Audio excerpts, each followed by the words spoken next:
Hello दोस्तों, मैं प्रदीप कुमार यादव आप सभी का अपने YouTube channel biology with Pradeep sir में स्वागत करता हूं।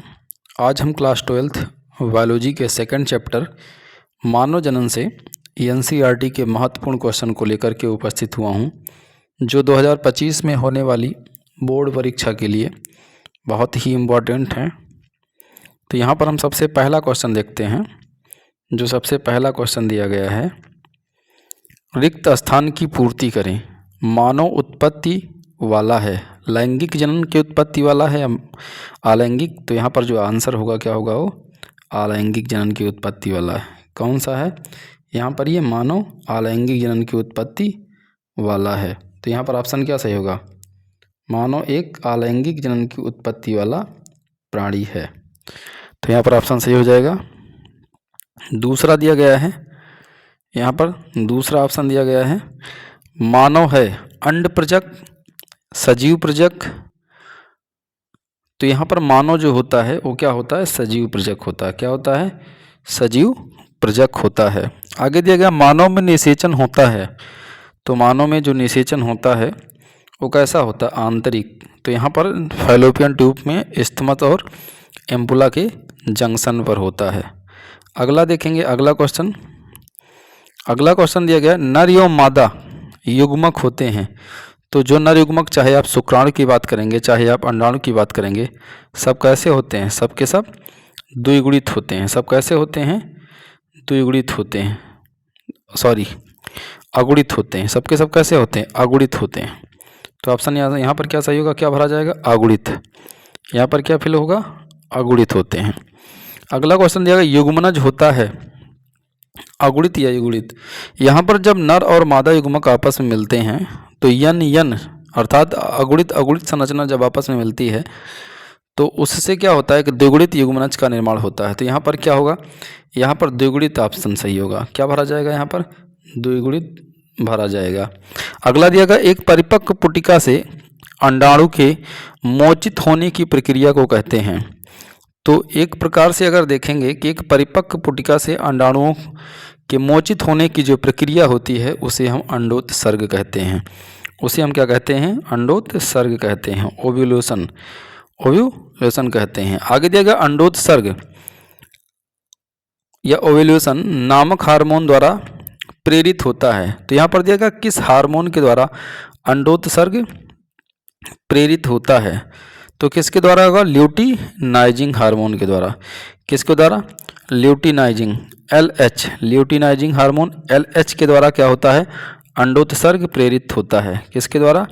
LH हार्मोन के द्वारा। अगला क्वेश्चन है, नर एवं मादा युग्मक के संलयन या फ्यूजन को कहते हैं। तो इसको क्या कहते हैं? यहाँ पर निषेचन कहते हैं। क्या कहते हैं? निषेचन कहते हैं। नर और मादा युग्मकों के मिलने की जो क्रिया होती है वो क्या कहलाती है? निषेचन। तो यहाँ पर ऑप्शन क्या सही होगा? निषेचन सही होगा। आगे दिया गया क्वेश्चन, निषेचन में संपन्न होता है। निषेचन अगर देखेंगे तो कहाँ पर संपन्न होता है? तो एक होता है फैलोपियन नलिका। फैलोपियन नलिका में जहाँ पर इस्थमस और एम्पुला का जोड़ होता है। इस्थमस एवं एम्पुला का क्या होता है? जोड़ होता है। उसी इस्थमस और एम्पुला के जोड़ पर ही ये निषेचन की क्रिया क्या होती है? संपन्न होती है। निषेचन की क्रिया क्या होती है? संपन्न होती है। तो कहाँ पर? इस्थमस एवं एम्पुला के जोड़ पर यह क्रिया क्या होती है? संपन्न होती है। तो यहाँ पर जो ऑप्शन सही होगा वो सही होगा इस्थमस और एम्पुला के संधि स्थान पर। तो यहाँ पर दिया गया है, अंडवाहिनी नली के संकीर्ण पथ तुम्बिका के संधि स्थल पर, जहाँ पर एस्थमस और एम्पुला आपस में जुड़ती है, वहीं पर निषेचन की क्रिया क्या होती है? संपन्न होती है। अगला दिया गया है, युग्मनज विभक्त होकर की रचना करता है। जो युग्मनज होता है वो विभक्त होकर किसकी रचना करता है? तो ब्लास्टोसिस्ट या कोरक पुटी की रचना करता है। किसकी रचना करेगा?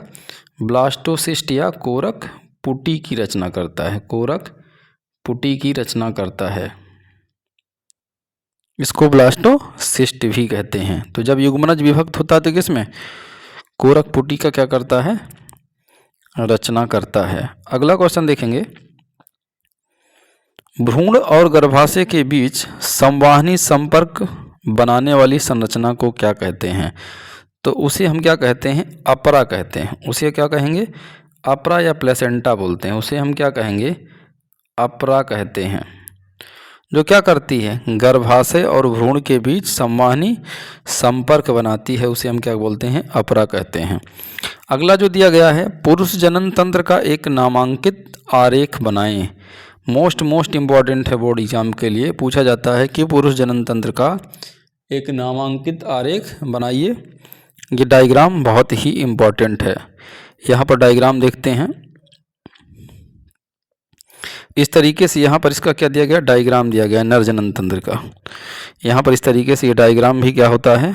बहुत ही एग्जाम है, बोर्ड इम्पॉर्टेंट है बोर्ड एग्जाम के लिए। अगला देखते हैं यहाँ पर। अगला जो क्वेश्चन दिया गया है, स्त्री जनन तंत्र। अगला जो क्वेश्चन दिया गया है, स्त्री जनन तंत्र का एक नामांकित आरेख बनाइए। स्त्री जनन तंत्र का क्या बनाइए?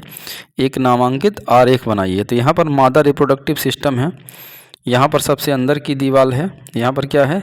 सबसे अंदर की दीवार है यहाँ पर। और यहाँ पर क्या है? इम्प्लांटेशन दिखाया गया, भ्रूण का रोपण दिखाया गया है। ये मायोमेट्रियम है, इसे पेरीमेट्रियम कहते हैं। बीच में क्या है? एंडोमेट्रियम है।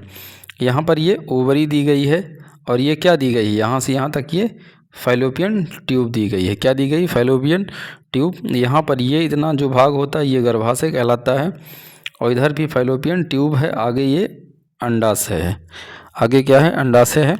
इस तरीके से यहाँ पर क्या है? यहाँ पर एक स्त्री जनन तंत्र का आरेख किया गया है, यहाँ पर चित्र दर्शाया गया है। यह भी बोर्ड एग्जाम के लिए क्या है? बहुत ही महत्वपूर्ण है। आगे हम देखेंगे अगला क्वेश्चन, वृषण तथा अंडाशय के बारे में। वृषण तथा अंडाशय के बारे में प्रत्येक के दो कार्य बताने हैं। तो यहाँ पर देखेंगे कि वृषण और अंडाशय के क्या काम हैं। तो अगर वृषण और अंडाशय की बात करते हैं, तो अगर वृषण की बात करते हैं तो वृषण में शुक्र जनन कोशिकाओं द्वारा, वृषण में शुक्र जनन कोशिकाओं के द्वारा शुक्राणुओं का निर्माण होता है।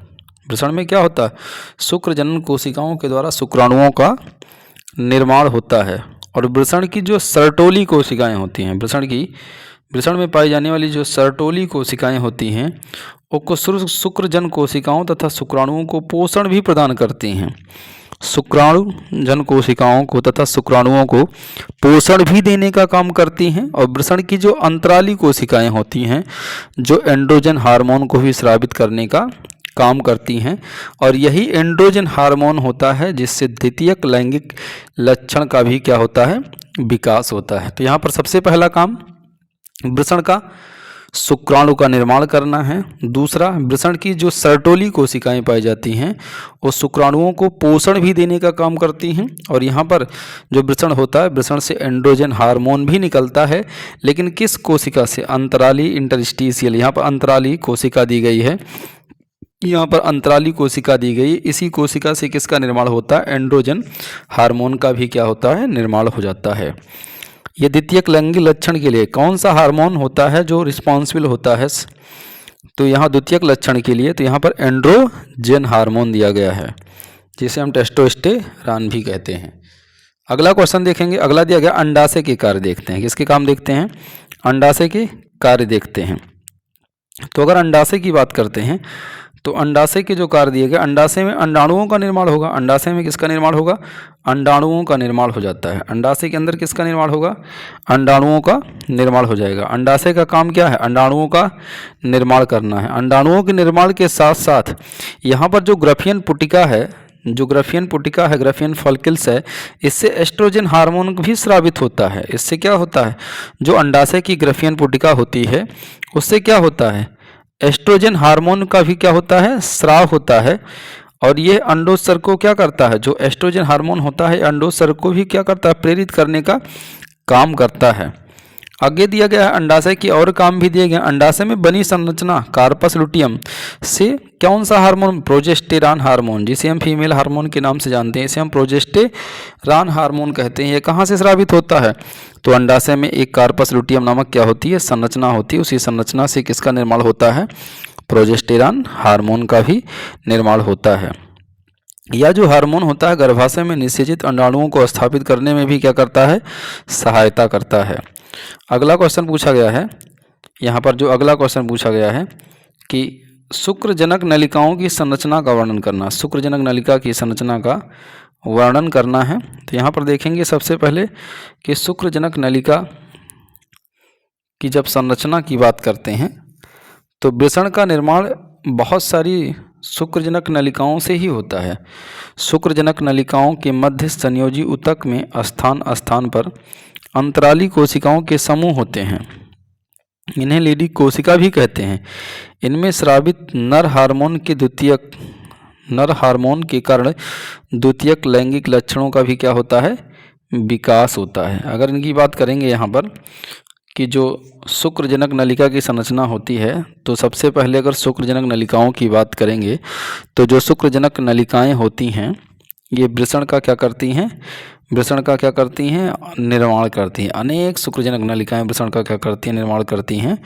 और शुक्रजनक नलिकाओं के मध्य संयोजी ऊतक में स्थान स्थान पर क्या पाई जाती हैं, स्थान स्थान पर यहाँ पर अंतराली कोशिकाएं पाई जाती हैं। और ये कोशिकाएं समूह में स्थित होती हैं जिन्हें लीडिक सेल क्या कहते हैं, लीडिक सेल कहते हैं। और इसी से किसका हार्मोन होता है, टेस्टोस्टेरॉन या एस्ट्रोजन का निर्माण होता है। टेस्टोस्टेरॉन या किसका निर्माण हो जाता है, एस्ट्रोजन का क्या होता है, निर्माण हो जाता है, जिसके कारण द्वितीयक लैंगिक लक्षण भी क्या होते हैं, विकसित होते हैं। आगे दिया प्रत्येक शुक्रजनक नलिका पतली एवं कुंडलित होती है और ये दो परतों से घिरी रहती है। इसकी जो बाहरी परत होती है जिसे हम ट्यूनिका प्रोप्रिया कहते हैं तथा भीतरी परत को जनन एपिथीलियम कहते हैं।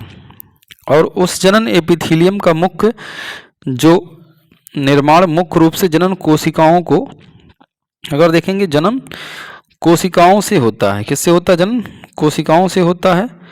और इन्हीं पर जनन कोशिकाएं पाई जाती हैं जिनमें शुक्र जनन के द्वारा शुक्राणुओं का क्या होता है, निर्माण होता है। और यहाँ पर जो खंभे के आकार की क्या होती हैं, सर्टोली कोशिकाएं होती हैं जिनसे क्या होता है, जो शुक्राणु बनता है वो पोषण भी पाता है, वो भी क्या करता है, पोषण पाता है। और जब शुक्राणुओं का निर्माण हो जाता है तो उन्हें जो शुक्रवाहिकाएं होती हैं वो अधिवृषण में ले जा करके छोड़ती हैं। और अधिवृषण से एक शुक्रवाहिनी मिलकर इंगुअल कैनाल से होती हुई उदर गुहा में प्रवेश करती है, जो मूत्रवाहिनी के साथ फंदा बना करके मूत्र मार्ग के अधर पर खुलती है। तो यहाँ पर अगर देखेंगे तो इस तरीके से इसका क्या होता है, यहाँ पर डायग्राम दिया गया है। यहाँ पर क्या दिया गया है, इसका डायग्राम दिया गया है। यहाँ पर देखिएगा बीच बीच में क्या होती है, मध्य में यहाँ पर इंटरस्टिशियल सेल्स प्रेजेंट हैं। बीच में क्या है, इंटरस्टिशियल। यहाँ पर स्पर्मेटोगोनिया दिया गया है अंदर की तरफ और यहाँ पर स्पर्मेटोजुआ का फॉर्मेशन हो गया। तो इस तरीके से क्या होता है, यहाँ पर एक शुक्रजनक नलिका के अनुप्रस्थ काट का ये आरेख दिखाया गया है। आगे हम देखते हैं यहाँ पर शुक्रजनक नलिकाओं की उपस्थिति। यहाँ पर देखें अगला क्वेश्चन, शुक्राणु जनन क्या है, शुक्राणु जनन क्या होता है। यह क्वेश्चन बहुत ही इम्पोर्टेंट है कि शुक्राणु जनन क्या होता है। अगर हम शुक्राणु जनन की बात करते हैं तो शुक्राणु जनन एक नर युग्मक बनाने की प्रक्रिया है। शुक्राणु युग्मक क्या है, शुक्राणु जनन क्या है, एक नर युग्मक बनाने की क्या है, एक प्रक्रिया है। तो यहाँ पर शुक्राणु जनन की प्रक्रिया को हम देखते हैं तो शुक्राणु जनन जो प्रक्रिया होती है ये नर युग्मक या शुक्राणुओं के निर्माण की प्रक्रिया ही क्या कहलाती है, शुक्र जनन कहलाती है। तो यहाँ पर जो शुक्र जनन की क्रिया होती है ये वृषण की जनन उपकला में अर्धसूत्री विभाजन द्वारा ये प्रक्रिया प्रारंभ होती है। ये क्रिया निम्न प्रकार से होती है। तो यहाँ पर देखेंगे कि सबसे पहला जो इसका पहला चरण होता है जिसे हम मल्टीप्लिकेशन फेज कहते हैं या गुणन प्रवस्था कहते हैं। तो इसमें जो प्राथमिक जनन कोशिकाएं होती हैं, इसमें जो प्राथमिक जनन कोशिकाएं हैं उस समसूत्री विभाजन के द्वारा क्या होती हैं, विभाजित हो जाती हैं। और समसूत्री विभाजन के द्वारा विभाजित होकर के ये स्पर्मेटोगोनिया का क्या करती हैं, निर्माण कर लेती हैं। किसका निर्माण करती हैं, स्पर्मेटोगोनिया का निर्माण करती हैं। और ये सभी जो कोशिकाएं बनती हैं जनन कोशिका की, प्राथमिक जनन कोशिका से, ये सभी कोशिकाएं कैसी होती हैं, द्विगुणित होती हैं। कैसी होती हैं, डिप्लॉयड होती हैं। कैसी होती हैं, ये सब के सब डिप्लॉयड होती हैं। आगे दिया गया वृद्धि प्रवस्था, यहाँ पर आगे दिया गया है वृद्धि प्रवस्था दिया गया है। अगर जब आप वृद्धि प्रवस्था की बात करते हैं तो वृद्धि प्रवस्था में जो अभी स्पर्मेटोगोनिया बनी है, जिसे हम शुक्राणु मात्र कोशिका कहते हैं, तो स्पर्मेटोगोनिया यहाँ पर नर्स सेल से, नर्स कोशिकाओं से या सर्टोली कोशिकाओं से खाद्य पदार्थों को ग्रहण करके आकार में बड़ी हो जाती हैं तथा इस अवस्था को प्राथमिक स्पर्मेटोगोनिया स्पर्मेटोसाइट्स कहते हैं, प्राइमरी स्पर्मेटोसाइट्स कहते हैं। और यह अवस्था भी क्या होती है, द्विगुणित होती है। और यह अवस्था क्या होती है, द्विगुणित होती है। तो यहाँ पर देखेंगे यह स्टेज भी कैसी हो जाती है, द्विगुणित हो जाती है। जब यहाँ पर स्पर्मेटोगोनिया क्या होती है, कुछ खाद्य पदार्थों को लेकर के क्या होती है, अवशोषित करके अपने आकार को बढ़ाती है, तो वही क्या कहलाएगी, प्राइमरी स्पर्मेटोगोनिया कहलाती है। क्या कहलाती है, प्राथमिक स्पर्मेटोगोनिया। जो आद्य जनन कोशिकाएं होती हैं समसूत्री विभाजन से विभाजित होकर के शुक्राणु मात्र कोशिका का निर्माण करती हैं, और वो शुक्राणु मात्र कोशिकाएं खाद्य पदार्थों को ग्रहण करके आकार में जब बढ़ती हैं तो प्राथमिक शुक्राणु मात्र कोशिकाएं या प्राइमरी स्पर्मेटोसाइट्स कहलाती हैं। और यह अवस्था भी क्या होती है, द्विगुणित होती है। लेकिन इनमें क्या चलेगा, अब अर्धसूत्री विभाजन की प्रक्रिया हो जाएगी। तो देखेंगे अगला जो फेज होता जाता है परिपक्वन प्रावस्था कहलाता है, जिसे हम मैच्योरेशन फेज कहते हैं, जिसे हम क्या कहते हैं, मैच्योरेशन फेज कहते हैं। अब देखेंगे कि जो प्राथमिक स्पर्मेटोसाइट है, जो प्राइमरी स्पर्मेटोसाइट्स है, इसमें और एक अर्धसूत्री विभाजन होता है जिससे द्विगुणित कोशिकाएं, जो प्राथमिक अर्धसूत्री विभाजन होता है जिससे अगुणित कोशिकाएं बनती हैं, जिन्हें हम द्वितीयक स्पर्मेटोसाइट्स कहते हैं। और प्रत्येक द्वितीयक स्पर्मेटोसाइट्स में अर्धसूत्री विभाजन सेकंड होता है, जिनसे 4 कोशिकाएं बनती हैं, जिन्हें हम स्पर्मेटिड्स कहते हैं। जिन्हें हम क्या कहते हैं, स्पर्मेटिड्स कहते हैं।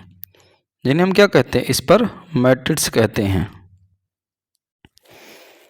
यहाँ पर अगर देखेंगे परिपक्वन प्रावस्था में एक बार फिर से, तो जो प्राइमरी स्पर्मेटोसाइट्स होती हैं उनमें अर्धसूत्री विभाजन प्रथम होता है। और जब अर्धसूत्री विभाजन क्या होगा, प्रथम होता है। जब अर्धसूत्री विभाजन क्या होता है, प्रथम होता है, तो अर्धसूत्री प्रथम हो जाएगा तो उनसे क्या बनेगी, द्वितीयक स्पर्मेटोसाइट्स बनेंगी, जो कि कैसी होंगी, बिल्कुल अगुणित होती हैं। जो कि कैसी होती हैं, बिल्कुल अगुणित होती हैं, जिन्हें हम द्वितीयक स्पर्मेटोसाइट्स कहते हैं। इस प्राथमिक स्पर्मेटोसाइट में अर्धसूत्री विभाजन चलता है। क्या चलता है, अर्धसूत्री विभाजन की क्रिया क्या होती है, चलती है।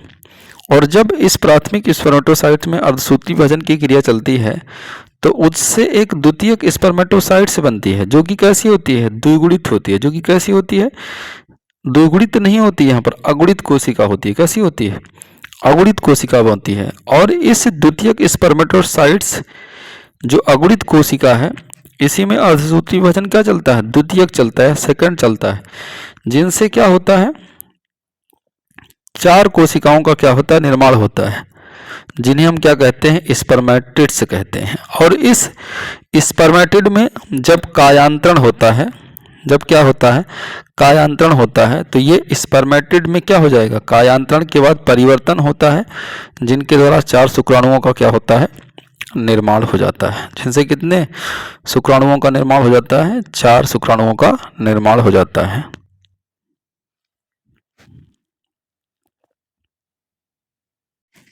यहाँ पर अगला क्वेश्चन पूछा गया, शुक्राणु जनन की प्रक्रिया के नियमन में शामिल होने वाले हार्मोन के नाम बताइए। शुक्राणु जनन की प्रक्रिया में शामिल होने वाले हार्मोन के नाम बताइए। तो यहाँ जो सबसे पहला हार्मोन है, जिसे हम GRH कहते हैं, गोनेडोट्रोपिन रिलीजिंग हार्मोन, पहला हार्मोन ये है। दूसरा है LH ल्यूटिनाइजिंग हार्मोन। तीसरा है FSH FSH follicle stimulating hormone, जिसे हम पुटिका प्रेरक कहते हैं। और चौथा यहाँ पर एंड्रोजन दिया गया है, जिसे हम टेस्टोस्टेरॉन भी कहते हैं। अगला दिया गया इनहिबिन हार्मोन, अगला क्या दिया गया, इनहिबिन हार्मोन है। तो ये 4 हार्मोन ऐसे होते हैं जो शुक्राणु जनन की प्रक्रिया का क्या करते हैं, नियमन करते हैं। अगला जो क्वेश्चन दिया गया है बहुत ही महत्वपूर्ण है। अगला इसमें जो क्वेश्चन दिया गया, पूछा गया है कि शुक्राणु जनन एवं वीर्य सेचन की परिभाषा लिखिए। शुक्राणु जनन एवं वीर्य सेचन की परिभाषा लिखिए। तो यहाँ पर शुक्राणु जनन की जब बात करते हैं तो वृषण में शुक्राणुजन कोशिकाओं में, वृषण में शुक्राणुजन कोशिकाओं से शुक्राणुओं के बनने की जो प्रक्रिया होती है वही शुक्राणु जनन कहलाती है। शुक्राणुजन कोशिकाओं से अचल स्पर्मेटोइड का निर्माण होता है। ये 3 अवस्थाओं में होता है। इन्हें क्रमशः गुणन प्रवस्था कहते हैं, दूसरी वृद्धि प्रवस्था कहलाती है, तीसरी प्रवस्था परिपक्वन होती है। परिपक्वन के बाद जो होती है एक नॉन मोटाइल अचल स्पर्मेटिड का फॉर्मेशन हो जाता है। और जब अचल स्पर्मेटिड में क्या होता है, कायांतरण होता है, तो उसके बाद क्या होता है, चल शुक्राणुओं की बनने की प्रक्रिया होती है। बनने की क्या होती है, प्रक्रिया होती है। अर्थात अचल स्पर्मेटिड से चल शुक्राणुओं की जो बनने की प्रक्रिया होती है उस शुक्राणु कायांतरण ही कहलाती है। क्या कहलाती है, शुक्राणु कायांतरण कहलाती है। तो वृषण में शुक्राणुजन कोशिकाओं से शुक्राणुओं के बनने की प्रक्रिया को क्या कहते हैं, हम शुक्राणु जनन कहते हैं। और शुक्राणुजन कोशिकाओं से अचल स्पर्मेटिड का क्या होता है, निर्माण हो जाता है। अगर बात करेंगे कितनी अवस्थाओं में होता है, तो इनमें 3 अवस्थाएं होती हैं। सबसे पहली गुणन प्रवस्था होती है, फिर उसके बाद वृद्धि प्रवस्था होती है, फिर उसके बाद क्या होती है, परिपक्वन प्रवस्था होती है। उसके बाद अचल स्पर्मेटिड जो विचार बनते हैं वो शुक्र कायांतरण की प्रक्रिया के द्वारा चल शुक्राणुओं में बदल जाते हैं। आगे यहाँ पर पूछा गया वीर्य सेचन। वीर्य सेचन क्या है, तो अगर स्पर्मियोजेनेसिस की बात करेंगे, नहीं तो स्पर्मिएशन की बात करते हैं। किसकी बात करते हैं, स्पर्मिएशन या वीर्य सेचन क्या है, तो शुक्राणु कायांतरण के पश्चात, शुक्राणु कायांतरण के पश्चात मुक्त शुक्राणुओं के शीर्ष सर्टोली कोशिकाओं में अंतः स्थापित हो जाते हैं। जो शुक्राणु जब बनते हैं तो उनका जो सिर होता है, उनका जो हेड होता है, वो क्या होता है, सर्टोली कोशिकाओं में धंस जाता है। और शुक्रजनक नलिकाओं से शुक्राणुओं के मोचित होने की प्रक्रिया ही क्या कहलाती है, वीर्य सेचन कहलाती है। तो शुक्राणु कायांतरण के पश्चात शुक्राणुओं के जो शीर्ष होते हैं वो सर्टोली कोशिकाओं में अंतः स्थापित हो जाते हैं। उसके पश्चात शुक्रजनक नलिकाओं से शुक्राणुओं क्या होते हैं, मोचित हो जाते हैं। और यही प्रक्रिया क्या कहलाती है, वीर्य सेचन कहलाती है। ये प्रक्रिया क्या कहलाती है, वीर्य सेचन कहलाती है। अगला दिया गया शुक्राणु का एक नामांकित आरेख बनाइए। ये भी बहुत महत्वपूर्ण है।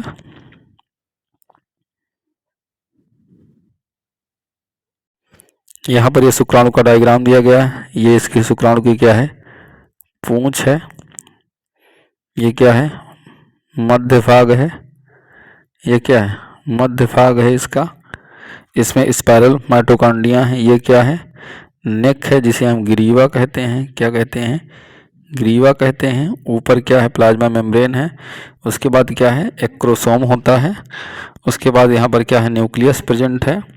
यहाँ पर स्पाइरल क्या है, माइटोकॉन्ड्रिया प्रेजेंट है, जो कि क्या होती है, शुक्राणुओं को चलने में क्या करती है, ऊर्जा प्रदान करती है।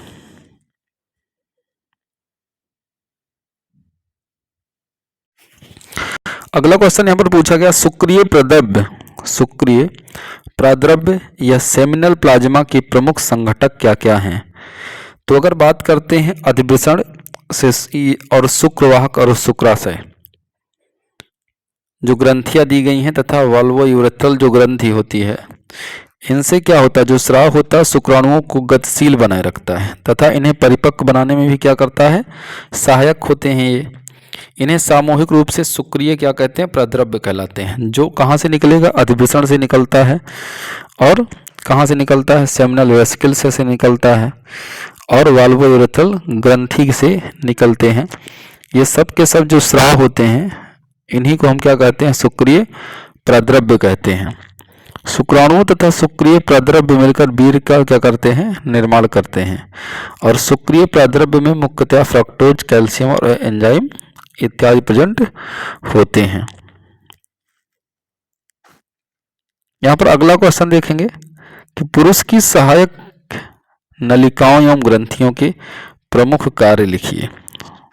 पुरुष की सहायक नलिकाओं एवं ग्रंथियों के प्रमुख कार्य लिखिए। अगर पुरुष की सहायक नलिकाओं के प्रमुख कार्य की बात करते हैं तो ये वृषण से शुक्राणुओं को मूत्र मार्ग द्वारा बाहर निकालती हैं। अगर प्रमुख कार्य देखेंगे सहायक नलिकाओं के तो ये क्या करती हैं? जो शुक्राणु होते हैं शुक्राणुओं को मूत्र मार्ग के द्वारा बाहर निकालने का काम करती हैं। और अगला जो दिया गया है ये शुक्राणुओं का संग्रह करती हैं। ये शुक्राणुओं का क्या करती हैं? संग्रह करती हैं। ये शुक्राणुओं का संग्रह करती हैं। और आगे दिया गया पुरुष की सहायक ग्रंथियों के प्रमुख कार्य। पहले तो नलिकाओं का कार्य समझिएगा। ये शुक्राणुओं को मार्ग निकाल देती हैं बाहर निकालने के लिए तथा शुक्राणुओं का संग्रह भी करती हैं ये नलिकाएं। और अगर ग्रंथियों की बात करते हैं तो अगर ग्रंथ की जब बात करते हैं तो वहाँ से क्या निकलता है? वहाँ से द्रव्य निकलते हैं। वहाँ से क्या निकलते हैं? शुक्राशय द्रव्य वगैरह निकलते हैं जो शुक्राणुओं को क्या करते हैं? सक्रिय करने का भी काम करते हैं। और जो काउपर्स ग्रंथि होती है जिससे चिपचिपा तरल स्रावित होता है, या वाल्वोयूरेथ्रल जो ग्रंथि होती है उससे क्या होता है? चिपचिपे क्या होते हैं? तरल बनते हैं। और ग्रंथियों से क्या उत्पन्न हो जाता है? नर हार्मोन टेस्टोस्टेरॉन का भी क्या होता है? निर्माण हो जाता है। अगला क्वेश्चन पूछा गया है अंडजनन क्या है? अंडजनन क्या है? अंडजनन की संक्षिप्त में व्याख्या कीजिए। ये बहुत ही इम्पॉर्टेंट क्वेश्चन है बोर्ड एग्जाम के लिए। तो अगर अंडजनन की बात करेंगे तो स्त्री के अंडाशय के जनन इपिथीलियम की कोशिकाओं से अंडाणुओं के निर्माण की जो प्रक्रिया होती है वो क्या कहलाती है? अंडजनन कहलाती है। अंडजनन निम्नलिखित चरणों में पूर्ण होता है।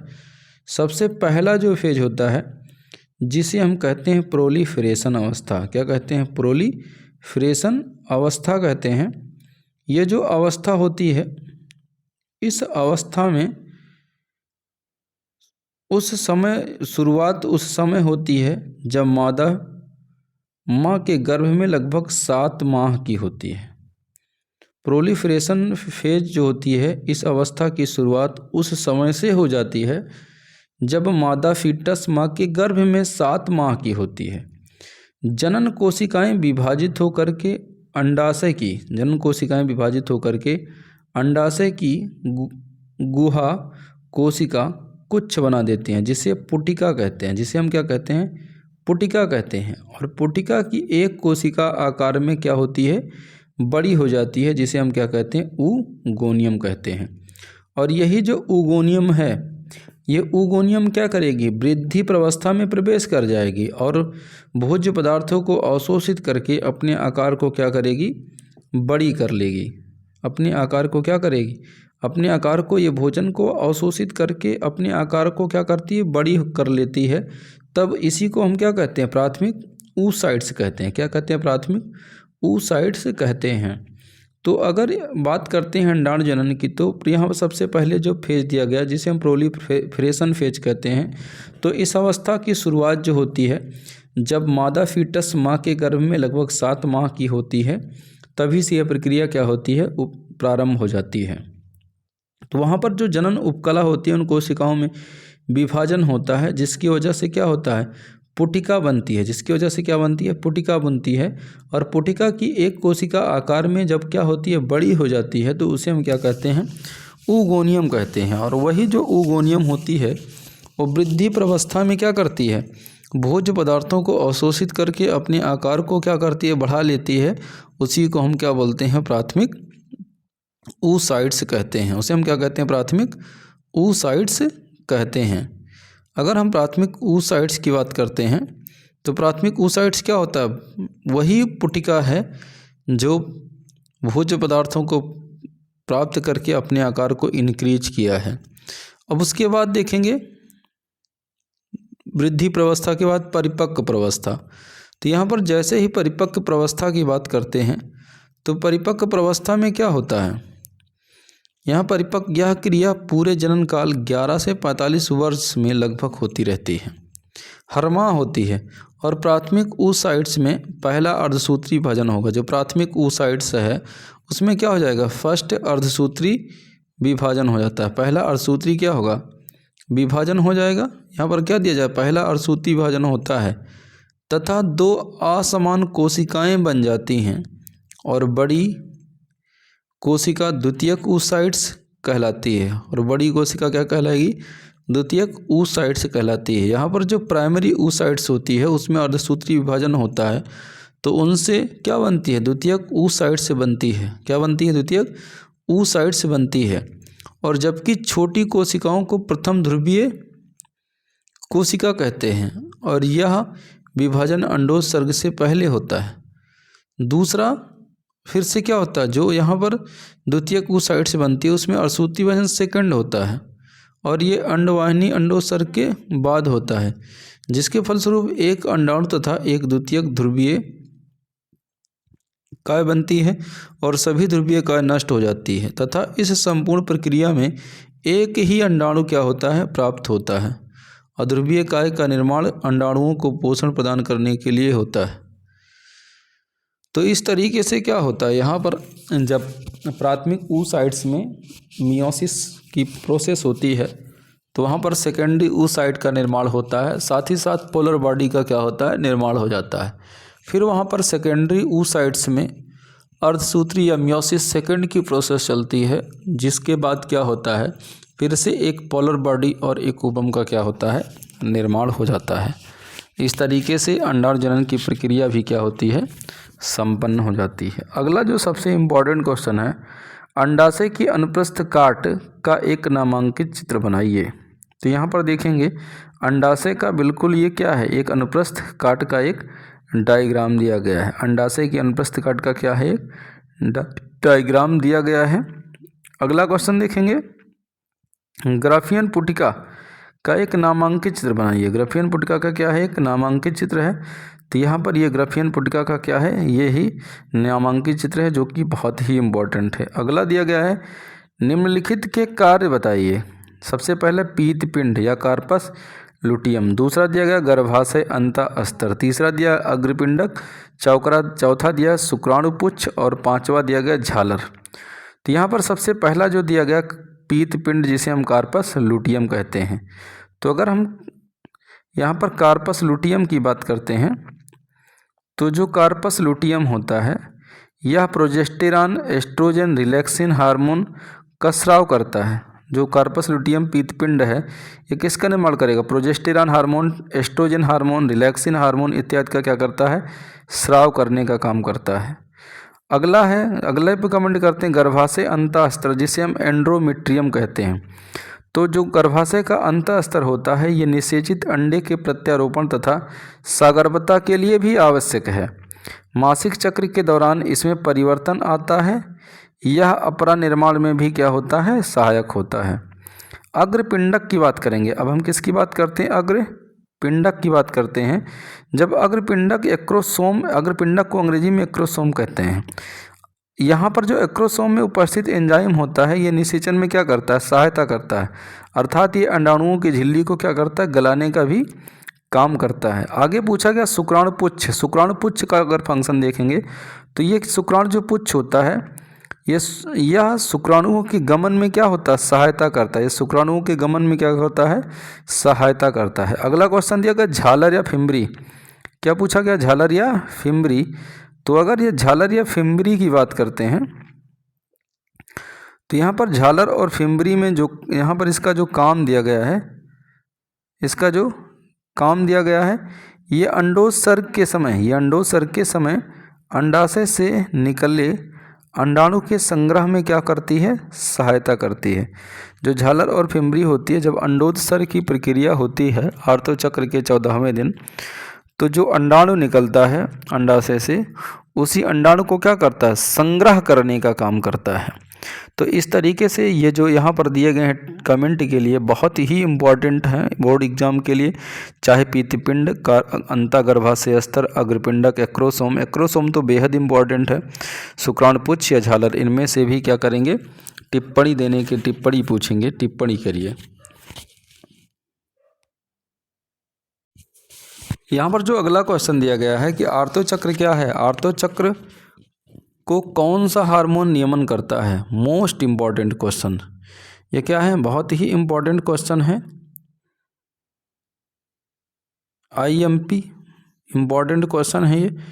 अगर बात करते हैं हम आर्तो चक्र की, तो मादाओं में अंडाणु निर्माण 28 दिन के चक्र में होती है। जो अंडाणु का निर्माण होता है एक 28 दिन के चक्र में होती है, जिसे हम आर्तो चक्र अथवा मासिक चक्र या ऋतु चक्र भी कहते हैं, ऋतुस्राव भी कहते हैं। यहाँ पर बात करेंगे, प्रत्येक स्त्री में यह चक्र 12 से 13 वर्ष की आयु में प्रारंभ हो जाता है और ये 45 से 55 वर्ष की आयु तक खत्म हो जाता है। यह चक्र अंडाशय में अंडाणु निर्माण को दर्शाता है तथा इसके प्रारंभ होने के साथ ही मादा गर्भधारण करने में भी सक्षम हो जाती है। आर्तो चक्र या मेंस्ट्रुअल साइकिल का नियमन निम्न 2 हार्मोन करते हैं। एक यहाँ पर दिया गया है LH हार्मोन, एक क्या दिया गया LH हार्मोन, और दूसरा दिया गया FSH हार्मोन। ये हार्मोन क्या करते हैं, ये हार्मोन आर्तो चक्र का क्या करते हैं, नियमन करते हैं। तो कुल मिलाकर के अगर आर्तो चक्र की बात करते हैं तो ये अंडाणु निर्माण की एक प्रक्रिया होती है और जो 28 दिन के चक्र में पूर्ण होती है, जिसे ही हम आर्तो चक्र के नाम से जानते हैं। ये जो स्त्री होती हैं, स्त्रियों में 12 से 13 वर्ष की आयु में प्रारंभ हो जाती है और 45 से लेकर 55 वर्ष तक की आयु में क्या होती है, ख़त्म हो जाती है। ये जो चक्र होता है अंडाशय में अंडाणु निर्माण को ही दर्शाता है तथा इसके प्रारंभ होने के पश्चात ही मादा गर्भधारण करने में भी सक्षम हो जाती है। और अगर बात करते हैं आर्तो चक्र के नियमन की, तो आर्तो चक्र का जो नियमन होता है निम्न 2 ही हार्मोन करता है। पहला यहाँ पर FSH हार्मोन है और दूसरा क्या है, LH हार्मोन है। अगला क्वेश्चन पूछा गया है कि प्रसव क्या है, प्रसव क्या होता है। तो गर्भकाल के पूर्ण हो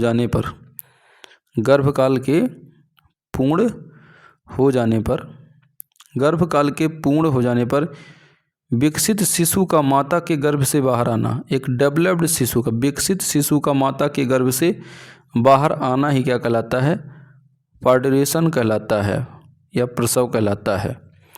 इस दौरान गर्भाशयी तथा उदरीय संकुचन होता है, वह गर्भाशय फैल जाता है, जिससे गर्भस्थ शिशु क्या होता है, बाहर आ जाता है। जिसे जो गर्भस्थ शिशु होता है वो क्या होता है, बाहर आ जाता है। प्रसव का प्रेरण ऑक्सीटोसिन किससे होता है, ऑक्सीटोसिन, एस्ट्रोजन व कार्टिसोल नामक हार्मोन करते हैं। अगर बात करते हैं प्रसव को प्रेरित करने के लिए ऑक्सीटोसिन, एस्ट्रोजन और कार्टिसोल नामक हार्मोन यूज होते हैं। आगे दिया गया क्वेश्चन, हमारे समाज में पुत्रियों को जन्म देने का दोष महिलाओं को दिया जाता है, बताइए कि यह क्यों सही नहीं है।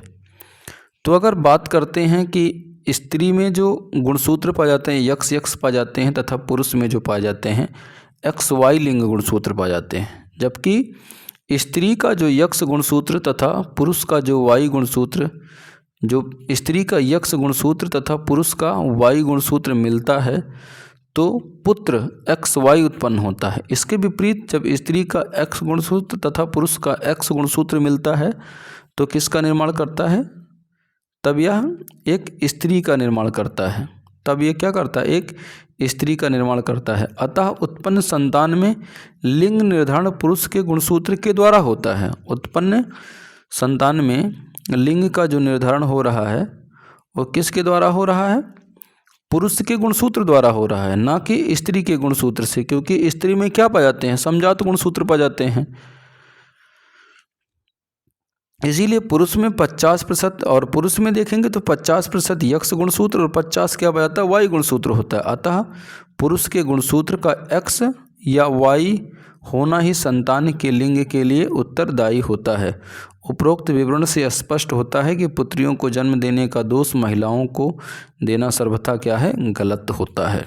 क्योंकि जो पिता का यक्स गुणसूत्र होता है हमेशा माँ के यक्स गुणसूत्र के साथ मिलता है तो पुत्री का निर्माण करता है, और वही जब वाई गुणसूत्र क्या करेगा, माता के यक्स गुणसूत्र के साथ फ्यूज करेगा तो पुत्र का निर्माण करता है। अतः यहाँ पर संतान के लिंग के निर्धारण की प्रक्रिया के लिए जिम्मेदार कौन होता है, पिता होता है, माता नहीं। अगला क्वेश्चन पूछा गया, एक माह में अंडाशय से कितने अंडे मोचित हुए यदि माता ने समरूप जुड़वा बच्चों को जन्म दिया। यदि माता ने समरूप जुड़वा बच्चों को जन्म दिया हो तो क्या सोचते हैं कि कितने अंडे मोचित हुए होंगे। क्या आपका उत्तर बदलेगा यदि जन्मे हुए जुड़वे बच्चे द्विअंडजयमज होते हैं तो। अगर यहाँ पर देखेंगे एक माह में मानव अंडाशय से सिर्फ एक अंडा मोचित होता है। समरूप जुड़वा बच्चों को जन्म होने पर एक ही मादा के अगर समरूप जुड़वा बच्चों का जन्म हुआ है तो एक ही अंडा मोचित हुआ होगा। एक ही अंडा क्या हुआ होगा, मोचित हुआ होगा। ये द्विअंडज युग्मनज के संदर्भ में एक माह में 2 अंडे मोचित हुए होंगे। अगर हम समरूप जुड़वा बच्चों की बात करते हैं तो अगर समरूप जुड़वा जब बच्चे का जन्म होता है तो उस समय क्या होता है, एक ही अंडा मोचित हुआ होगा, और उसमें जब विभाजन हुआ होगा तो उससे 2 जाइगोट का क्या हो गया होगा, निर्माण हो गया होगा। समरूप जुड़वा बच्चों के केस में हमेशा क्या होता है, एक ही अंडाणु माता के गर्भाशय से मोचित होता है। लेकिन द्विअंडजयमज की बात करते हैं तो इसके संदर्भ में क्या होता है, एक माह में 2 अंडे क्या हुए होंगे, मोचित हुए होंगे। लेकिन जब समरूप जुड़वा बच्चों की बात करेंगे तो उससे एक ही अंडा क्या होगा, मोचित हुआ होगा। अगला जो क्वेश्चन दिया गया है, क्या आप सोचते हैं, अगला क्वेश्चन है, क्या सोचते हैं कि कुतिया जिसने 6 बच्चों को जन्म दिया है कि अंडाशय से कितने अंडे मोचित हुए होंगे। तो यहाँ पर आंसर क्या आएगा, 6। यहाँ पर आंसर क्या आएगा, 6 ही अंडे क्या हुए होंगे, मोचित हुए होंगे। यहाँ पर आगे दिए गए हैं कुछ बहुविकल्पीय प्रश्न जो कि बहुत ही इम्पॉर्टेंट हैं। अगर यहाँ पर देखेंगे कि समरूप जुड़वा बच्चे पैदा होते हैं, समरूप जो जुड़वा बच्चे होते हैं वो पैदा होते हैं, तो यहाँ पहला दिया गया एक शुक्राणु 2 अंडाणु का निषेचन नहीं, एक अंडाणु 2 शुक्राणु का निषेचन नहीं है, 2 अंडाणु 2 भिन्न शुक्राणु द्वारा निषेचन नहीं, एक निषेचित अंडा 2 कोरक खंडों में विभक्त होकर पृथक पृथक स्वतंत्र भ्रूण के रूप में जब विकसित हो जाता है तब से एक समरूप जुड़वा बच्चों का क्या होता है, जन्म हो जाता है। जब एक ही निषेचित अंडा 2 कोरक खंडों में विभक्त होकर पृथक पृथक 2 स्वतंत्र भ्रूण का क्या करेगा, निर्माण करेगा, तब एक समरूप जुड़वा बच्चों का जन्म होता है। इसलिए ऑप्शन नंबर यहाँ पर क्या सही होगा, ए सही होगा। अगला क्वेश्चन यहाँ पर पूछा जा रहा है कि ब्लास्टुला अवस्था में भ्रूण को सर्वप्रथम गर्भाशय से जोड़ने का कार्य निम्न में से कौन सी झिल्ली करती है। तो यहाँ पर अगर देखेंगे तो अपरा करती है, कोरियान करती है। क्या करती है, यहाँ पर अपरा या कोरियान झिल्ली इसको जोड़ने का काम करती है।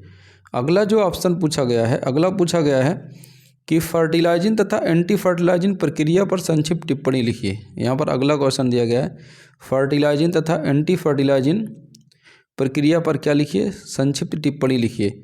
अगर यहाँ पर फर्टिलाइजिंग और एंटी फर्टिलाइजिंग की बात करते हैं तो अंडाणु से फर्टिलाइजिंग तथा शुक्राणुओं से एंटी फर्टिलाइजिंग का स्राव होता है, इसीलिए शुक्राणु अंडाणु की ओर क्या होता है, आकर्षित होता है। जो अंडाणु होते हैं अंडाणुओं से फर्टिलाइजिंग तथा शुक्राणुओं से एंटी फर्टिलाइजिंग का स्राव होता है, इसीलिए जो शुक्राणु अंडाणु की ओर क्या होते हैं, आकर्षित हो जाते हैं और फ्यूज करते हैं। अगला क्वेश्चन दिया गया है, अगला क्वेश्चन जो यहाँ पर दिया गया है, कृत्रिम शुक्र सेचन पर टिप्पणी लिखिए। कृत्रिम शुक्र सेचन पर क्या करना है, टिप्पणी लिखना है।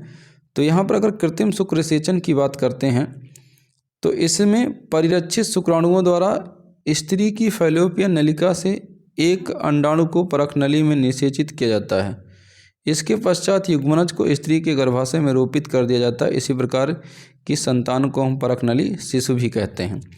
तो अगर कृत्रिम शुक्रसेचन की बात करते हैं तो इसमें शुक्राणु द्वारा स्त्री की फैलोपियन नलिका से लिया जाता है। इसमें जो परिरक्षित शुक्राणु द्वारा स्त्री की फैलोपियन नलिका से लिए गए अंडाणु को, यहाँ पर जो क्या होता है, एक शुक्राणु जो परिरक्षित है टेस्ट ट्यूब में है, उसमें से फैलोपियन नलिका से एक अंडाणु क्या लिया जाता है, परख नली में निषेचन करा जाता है। और परख नली में निषेचन जब करा जाता है तो युग्मनज बनता है और युग्मनज को उसके गर्भाशय में रोपित कर दिया जाता है। तो यही प्रक्रिया क्या कहलाती है, कृत्रिम सेचन कहलाती है। क्या कहलाती है, कृत्रिम सेचन कहलाती है। अगला क्वेश्चन यहाँ पर दिया गया है, ऐसे दो जंतुओं के नाम लिखिए। ऐसे दो जंतुओं के नाम लिखिए जिनमें रुधिर जरायु अपरा पाया जाता है। रुधिर जरायु अपरा पाया जाता है। तो यहाँ पर जो ऑप्शन क्या होगा, यहाँ पर जो सही होगा, अगर रुधिर जरायु अपरा की बात करते हैं, यूथीरिया अधोवर्ग के प्राणियों में रुधिर जरायु अपरा पाया जाता है। जैसे कपि और मनुष्य, कपि और मनुष्य में क्या पाया जाता है, रुधिर जरायु अपरा पाया जाता है। अगला जो क्वेश्चन दिया गया, मारुला तथा ब्लास्टुला में अंतर लिखिए। मारुला तथा ब्लास्टुला में क्या लिखना है, अंतर लिखना है। तो मारुला कोशिकाओं से बनी ठोस गेंद के समान संरचना होती है। अगर मारुला की बात करते हैं तो मारुला क्या होती है, ठोस गेंद के समान संरचना से बनी होती है।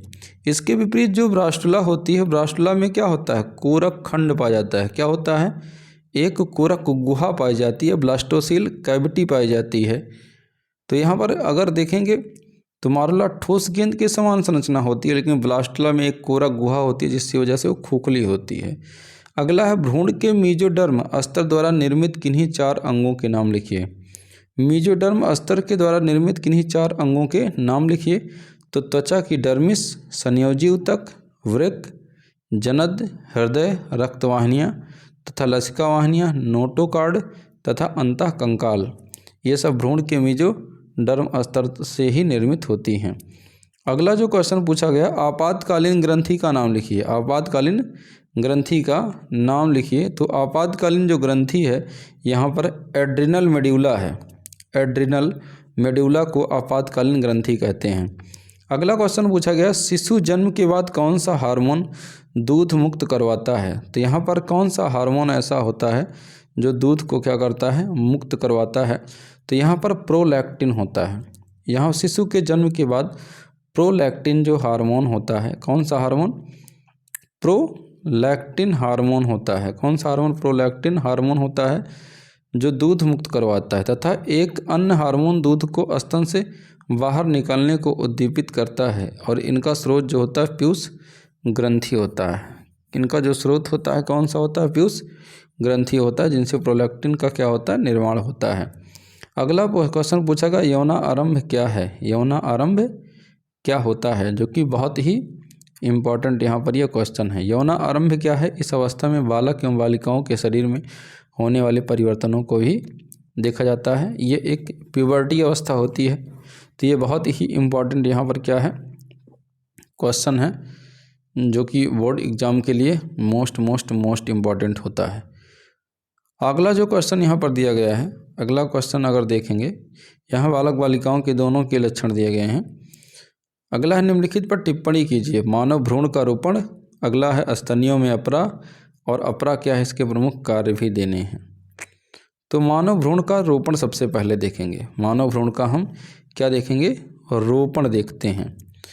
तो जो मानव भ्रूण का रोपण होता है वो जब जाइगोट का विदलन शुरू हो जाता है तो चौथे दिन 4 मियोटिक विभाजनों द्वारा विभाजित होकर 16 कोरक खंडों की एक ठोस गेंद के समान क्या बन जाती है, संरचना बन जाती है। तो यहाँ पर बात करते हैं, निषेचन के लगभग 1 घंटे के बाद युग्मनज का विदलन क्या होता है, क्लीवेज प्रारंभ हो जाता है। और चौथे दिन तक 4 मियोटिक विभाजनों द्वारा विभाजित होकर के 16 कोरक खंडों की एक गोल गेंद के समान क्या बन जाती है, एक गोल गेंद के समान ठोस संरचना बन जाती है। क्या बनती है, एक ठोस संरचना बन जाती है। एक ठोस संरचना बनती है। यह संरचना क्या कहलाती है, मारुला कहलाती है। क्या कहलाएगी, मारुला कहलाती है। संरचना क्या कहलाती है, मारुला कहलाती है। इसका निर्माण होते होते ये गर्भाशय में पहुंच जाती है। मारुला के गर्भाशय में जाने के बाद गर्भाशय की गुहा की ग्लाइकोजन युक्त पोषक तरल मारुला में भीतर जाने लगता है और जिससे मारुला के अंदर पोषक तरल से भरा हुआ एक गुहा सी बन जाती है। इसी गुहा का नाम ब्लास्टोसील गुहा होती है। इसी गुहा का नाम क्या होता है? ब्लास्टोसील गुहा होती है। भ्रूण की इस प्रवस्था को ब्लास्टोसिस्ट कहते हैं। भ्रूण की इस प्रवस्था को क्या कहते हैं? ब्लास्टोसिस्ट कहते हैं।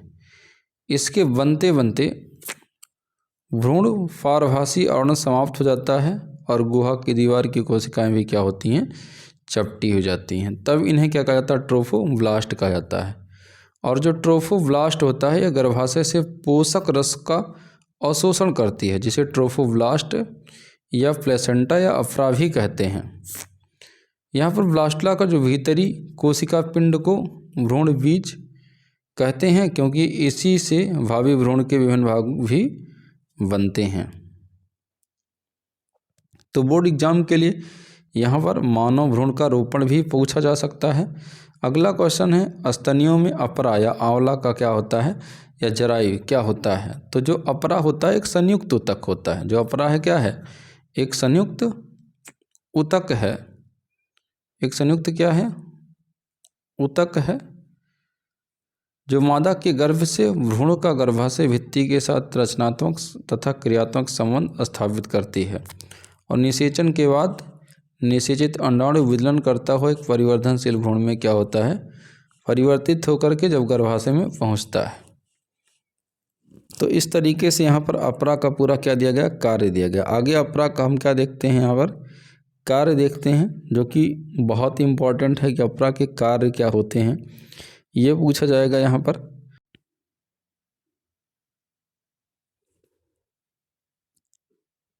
अपरा का जो यहाँ कार्य है मोस्ट इम्पॉर्टेंट है। अपरा अत्यंत महत्वपूर्ण ऊतक है। इसका भ्रूण के जीवन की क्रियाओं को चलाने के लिए मादा शरीर के विशेष संबंध होते हैं। अपरा के अग्र निम्नलिखित कार्य हैं: भ्रूण को पोषण देना, भ्रूण को श्वसन कराना, भ्रूण को क्या कराना? श्वसन कराना। और देखेंगे आगे दिया गया है, ये भ्रूण को क्या देता है? भ्रूण का उत्सर्जन भी करता है और हार्मोन का श्रावण भी होता है। आगे दिया गया है, रिलैक्सिन हार्मोन का भी श्रावण करता है। ये अपरा द्वारा स्रावित हार्मोन्स पर टिप्पणी कीजिए। तो अपरा से 2 स्टेरॉयड तथा 2 प्रोटीन हार्मोन स्रावित होते हैं। अपरा से क्या? 2 स्टेरॉयड और 2 प्रोटीन हार्मोन भी क्या होते हैं?